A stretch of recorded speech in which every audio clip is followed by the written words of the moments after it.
Good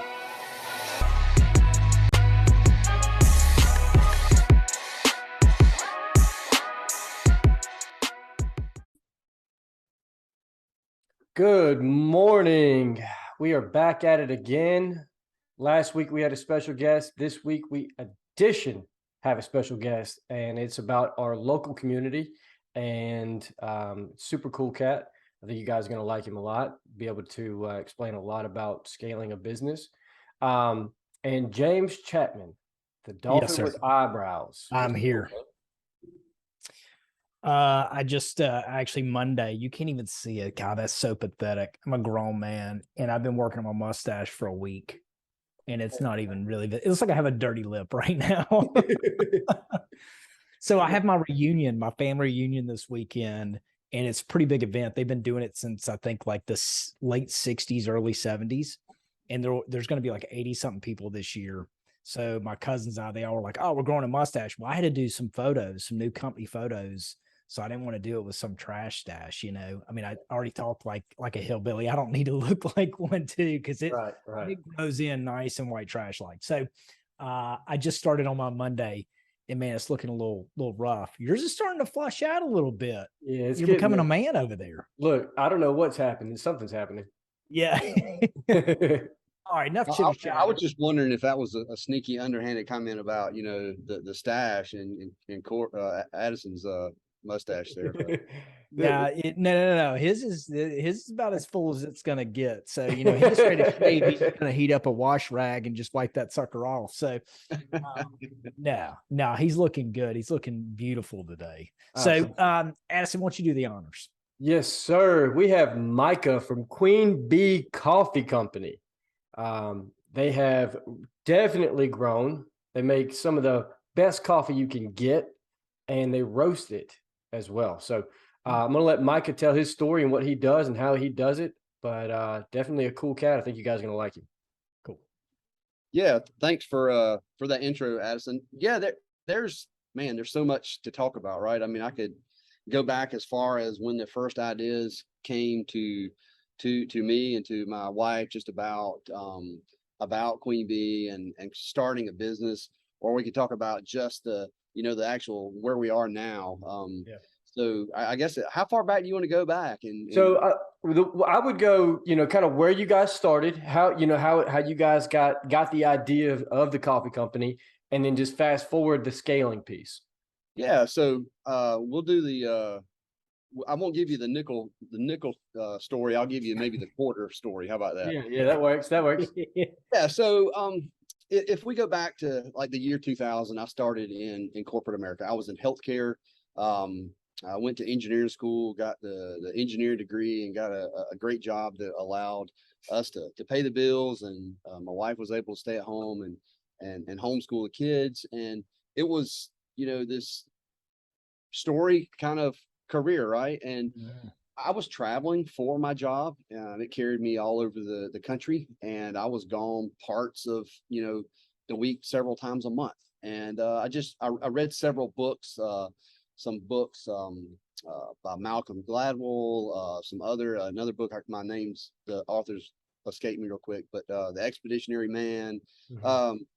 Just really challenged me, like, hey, what does my life look like now as compared to what I wanted it to look like, or what I wanted it to look like in 30 years?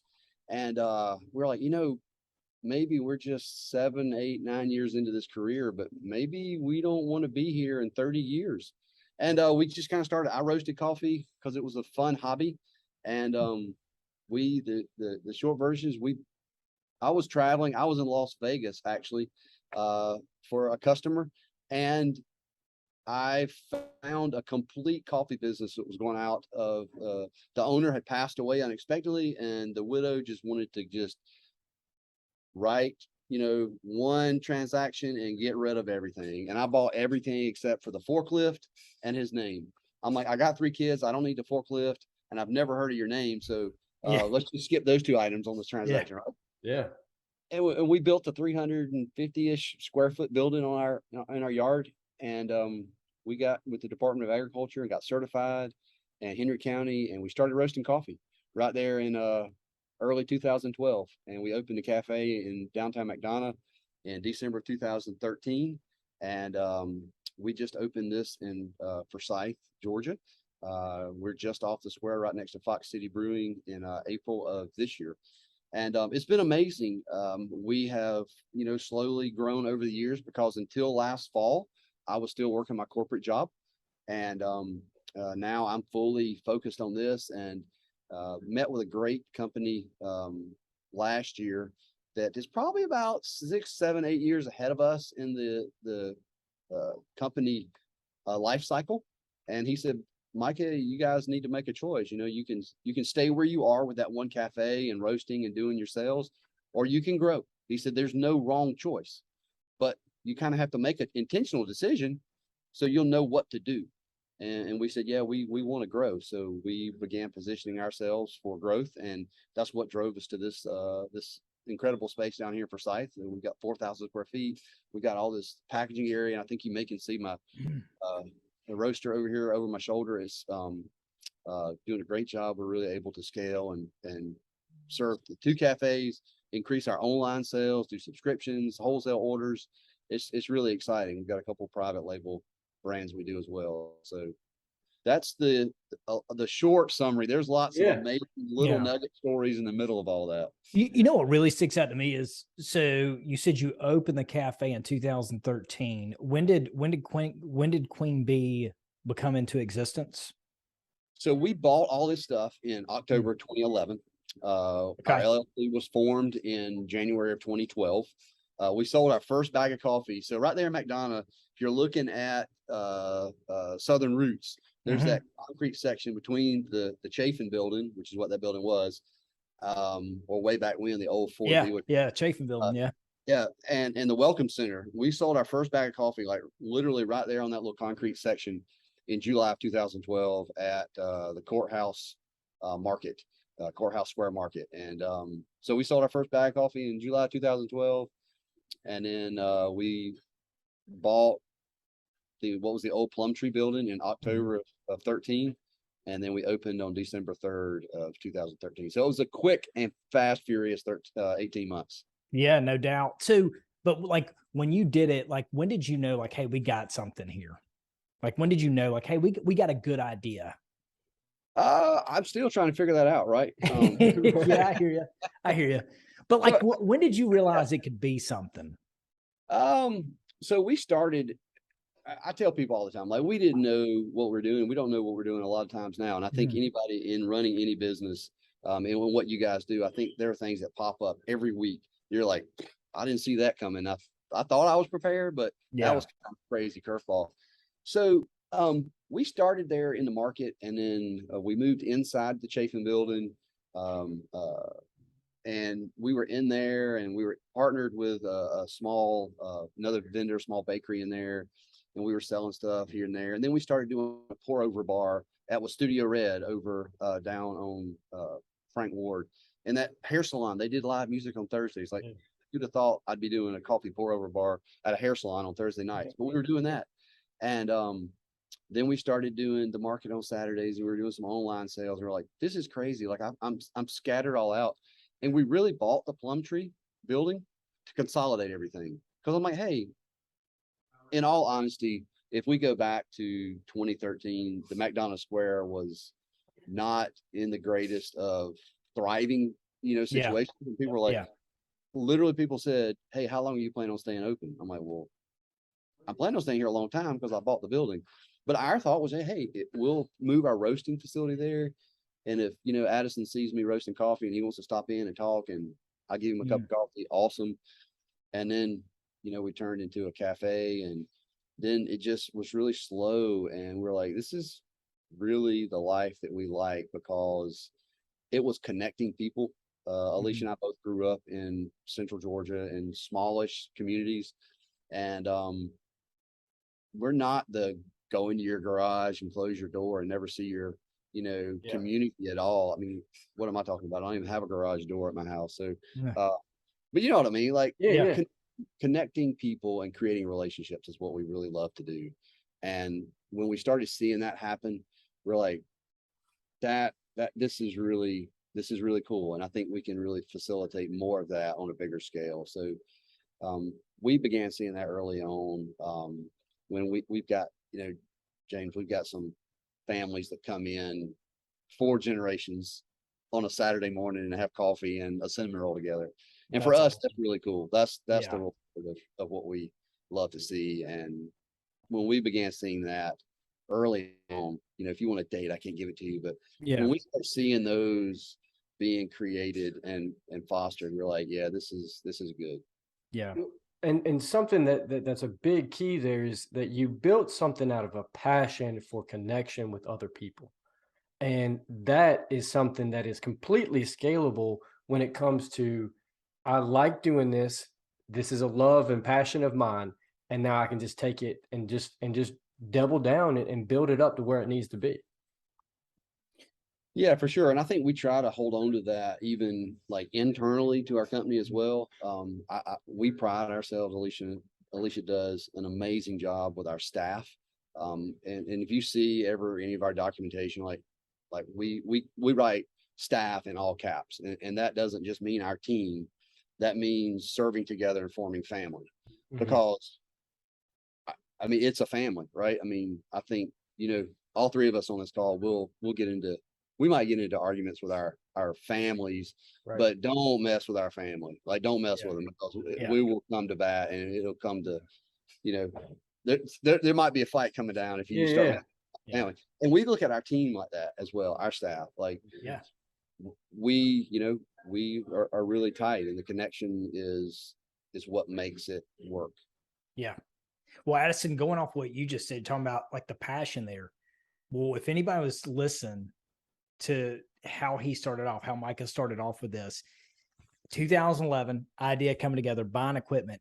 He said he just left his full-time position last spring. Is that what you said? Middle of November of 21. Yeah.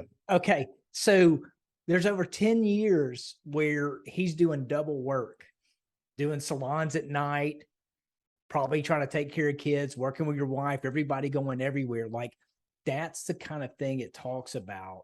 He's sharing this right now in the growth of the company and spreading to the second location, but that isn't just instantaneous. Like, it takes that time, that work to come together to make things happen.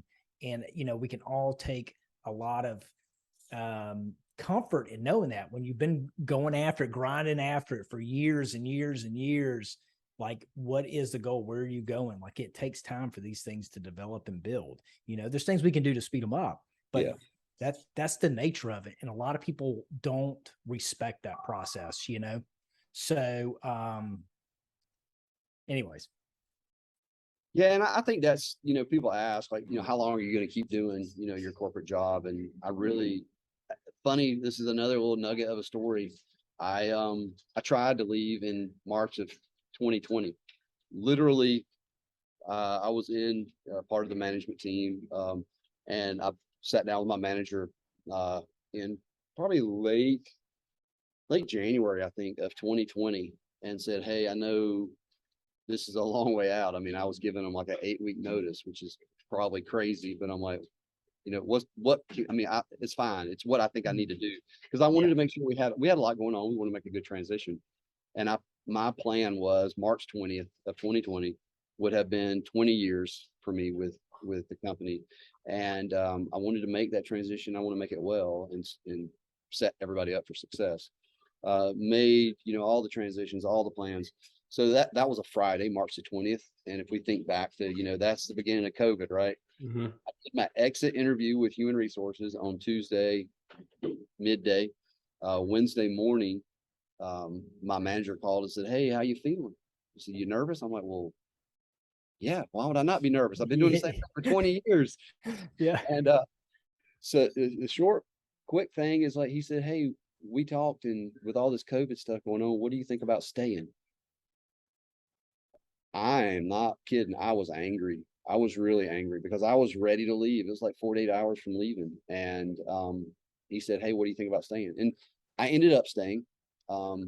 And I stayed through, the end of last year. And it, sometimes even when you plan, you think it's going to work out. You think you got it planned out. You still may have to change it a little bit. Yeah. But yeah, so I tried to leave a little bit earlier, but you kind of have to just plan. I mean, you can take money and have investors and try to accelerate the process, but it's just a different model. Not wrong, just different model. And that's Yeah. it. And there's a big piece to being able to persevere through either being a small adversity or changing the plan, or still, things will change, and still being able to say, okay, this is the ultimate goal, and not having to detach from the actions of every single day, and be able to say, okay, long-term goal is this, that'll happen. The actions that I got to do today is what needs to happen for today, right? And being able to still persevere through that, and then at the end of the day, still being able to make that transition like you did it says a lot. Yeah, and there's a lot. I mean, spending 20 plus years in corporate America, a global organization, you learn a lot of different things, and a lot of those same things are very applicable in this little space and in my business of that we have. But some things are very unique in that we come up with an idea. We're like, hey, you want to do that? Yeah, let's do it, and we do it, and we make it happen. You come up with an idea in the corporate world. Yeah, I'm not trying to make money, but it could be a year or two before you do it, or longer. Yeah. And so yeah, you have to just realize that you've got that goal, and you just need to keep going to get there. And you may have to make those quick decisions or decisions now that delay something or whatever. But yeah, you have to have your eye on that goal, like you said, Addison, so you can make the quick decisions or the fast decisions, the quick or the long-term decisions. That's it. Yeah. And then how much did it allow you to reinvest back in the company to build it without you being full-time there? Like depending on it solely for income. Well, absolutely. I mean, so we started out, that's a great, point of, we started out at 58 Griffin Street, which is the old plum tree right there, corner of Sloan and Griffin. And that was all we just need that little space. Right. Mm-hmm. And then we had a boutique next to us that was south between us and the church, First Baptist. And when they closed, we needed storage space just for stuff like cups and coffee and things like that. So we started renting that building from Miss Fields, who we bought our original building from. And Miss Betty, she passed away, I guess, in 2017. And we approached the family about buying that space. And they said, well, we don't really want to sell just that space. We want to sell, she owned that whole corner. So we were able to buy the old bus station and the field house and that building next to us. So we've got those 4 buildings. And so to your point, because I was working my company, my corporate job, we had just continued to reinvest. So we could just let the company reinvest, as you said, James, into that property. And now we've got that space next to us that we can do meetings, or it's extra seating for customers, or if it's rainy and you're sitting on the patio and you want to run inside, do that. It gave us the ability to provide more and continue to create that place for community and fostering relationships. So yeah, it was a lot harder. I'm not going to lie. It's a lot harder to work a corporate job and grow your own business, but I would do it again. Yeah. It's also hard trying to pay bills when there's no money. You know what I mean? So it's like, you got to choose your poison. I've talked about this on the podcast before. I mean, I remember when I opened my company, I mean, I worked like a dog. I mean, like most of us do, right? Trying to get something off the ground. And then I started having some money come in, like some real money, and being immature in business ownership, I started living off that money like it was just my income. And 2015, we hit a wall. And I mean, I almost went broke. I've never been that scared in my life. And man, was it a wake-up call? And it's like I tell people now, we're talking about stuff and they'll start talking about the money you make. And I'm like, really, if you look at what I make, it's in the grand scheme of things, it's not. I mean, because I'm constantly trying to reinvest back in the company and great people, because that's what's going to make this place better and grow it. If I sit here and talk about I want to be this size of company, well, if I sit there and take every bit of profit and don't reinvest it, then I'm just full of crap. I'm just speaking out one side of my mouth. So, I love your story here because it's talking about that. It's the realistic version of what people see now, what goes into it to make it what it can be and what it can become. And, entrepreneurship is looked at so sexy these days, but A lot of people don't see that behind the scenes work, those double jobs, those late nights, those kind of things to really make something become it. Yeah, and in the early days, I'll say the early days, like the first 8 years. That's not the early days. Yeah. Yeah, that is the early days, Yeah, man. maybe in 30 or 40 years we'll say that. Yeah, that's right. What we always said was like, if you can see it, Alicia does it. If it's customer related, staff related, whatever, if you can see it happen, that's Alicia's realm of expertise. If you can't see it, that's where I functioned when I was in the corporate world. That meant I was doing, payroll. I was doing the sales tax, the federal taxes, the licensing, like all the behind the scenes, the stuff that you couldn't see. That was what I did, because it didn't matter when I did that. I could do that at 1 a.m. or I could do that on the weekends. So you have to be creative when you start coming into the entrepreneurship, and I love it. Alicia and I love to talk to people who are considering it, because we tell people, they're often younger and maybe they have young kids, and I'm like, just do it. Like, do it now. I was in my mid-30s when I made this journey beginning, right? But I tell people, like, if you've got small kids and they don't care if you're successful or not, they just want you. And if you crash and burn in your 20s trying to start your business, it really doesn't matter. There is plenty of time to make up and catch up. Your kid will be perfectly fine eating bologna and rice and beans for, a year or two while you have a couple of jobs to start over. Yeah. So it is I love the idea of entrepreneurship and just encouraging other people to give it a go. Yeah. So my buddy Pat over at 15th Street. Yeah, I know. Yeah, I know them. He told me when him and his wife started, they literally had the baby crib behind the bar. Yeah. The baby couldn't run around the restaurant. Yeah. Like, dude, that's believing in what you're trying to do and busting your butt to try to make something happen. Yeah. Those kids are doing great, man. They're perfectly fine. They don't look back with any issues on that. You know what I'm saying? They probably have an amazing work ethic because they see it in their parents, Yeah, for sure. And that's cool. Really You've never shared that with me. That's a neat story. Yeah. Something that I also find super intriguing is that you guys, you and Alicia, were able to do this as a team, and that's got to say something about y'all's relationship and where you guys are at too. Yeah, so we got married in June, and then in October we bought our first house. It was we got married in 95, so we've been married a long time. Yeah. And it's hard to believe it's that long, but we lived in Macon, and we bought a house that was built in 1870 right off of College Street. We lived real close to the main post office in Macon. And like when we bought that house, man, so $46,000, maybe $46,500 is what we paid for this house. It had no walls, no plumbing, no electricity upstairs, just like the exterior siding of the house. So that's where, like 3 or 4 months into our marriage, that's where we started out. We did all that. We did it together. I had somebody hang the sheetrock, and we did all the other stuff. But doing projects together is huge for relationships. And if a husband and wife will do some projects, you might argue a few times, but you'll figure a lot out and learn a lot and get really good at it. Yeah. And that's what this is. It's a big project. We love it. That's cool. That's super awesome.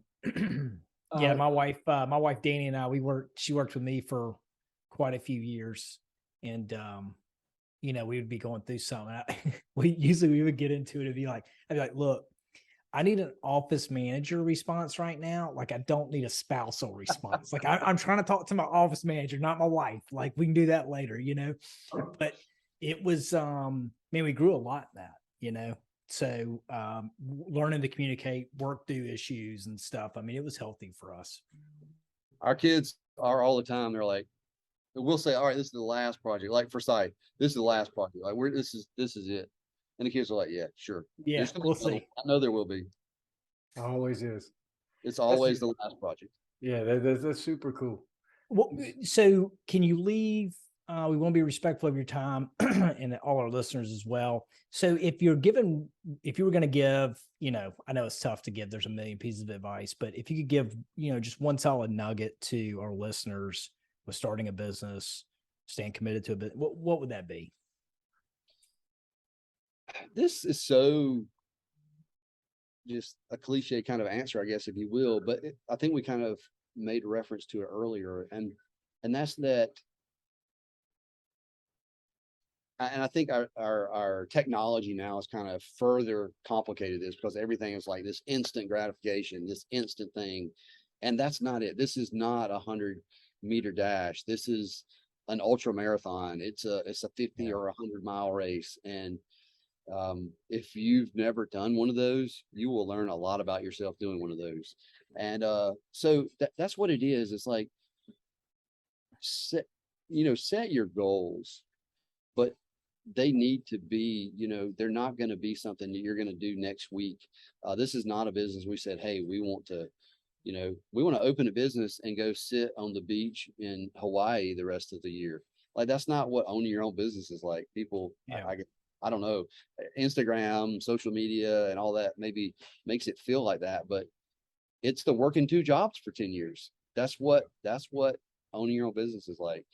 And don't be frustrated that it doesn't happen overnight. It is the consistency and the repeated effort that gets you where you want to be. It's a lifestyle of just growing and being consistent and having that long vision and not the immediate reward. I love it. Well said. Yeah, well said. We definitely appreciate you, Micah, for coming on and being able to share some quality information with our folks. We do appreciate every single one of you that does listen and takes the time out of their day to put this in your ears and get something out of it.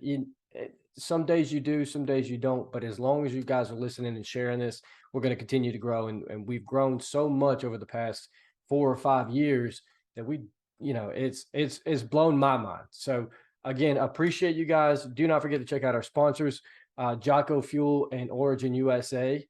American made stuff. And that's, we had JP on last week, and he that right there says enough about their company and why you should support them. So with that being said, we definitely appreciate you. And James, do the honors, my man. So if you're in the McDonough area, for South area, go by and get you a cup of this Queen Bee coffee. See what it's all about. Or you can, Micah, tell them where they can go online to get this stuff. Yeah, you can go to queenbeecoffee.com. We do online sales. You can order a bag of coffee and have it delivered. We love subscriptions. We've got those set up. You can have our coffee delivered to your house, fresh roasted right here, packaged right here in this room, and we'll drop it to you every 2 weeks, 3 weeks, 4 weeks, whatever you need. Fully in control. People, I think, get nervous about subscriptions, but it's all in your hands. You can cancel, modify, adjust wherever you want. But yeah, queenbeecoffee.com. We love to have you. Yeah, that's awesome. Awesome. Everybody, y'all go check that out. Get your caffeine going. You got 10 years ahead of you before you get somewhere with this stuff. So you're going to need some caffeine to make it happen. Hey, I'll leave it with a quote I saw, and hopefully I won't butcher it. Leaders are inspired by the mountaintops, but they are matured by the valleys. I saw that the other day, man. That's been sticking with me. Like, don't forget that. Let the mountaintops inspire you, but when you're in the valley, it's going to mature you. So think about that as you're pushing forward, as you're trying to grow, as you have these dreams, and you just know it, like, man, who you are in your soul, like what you're trying to accomplish. Stick with that. Like, that's what's going to be that drives you. So, we appreciate y'all listening.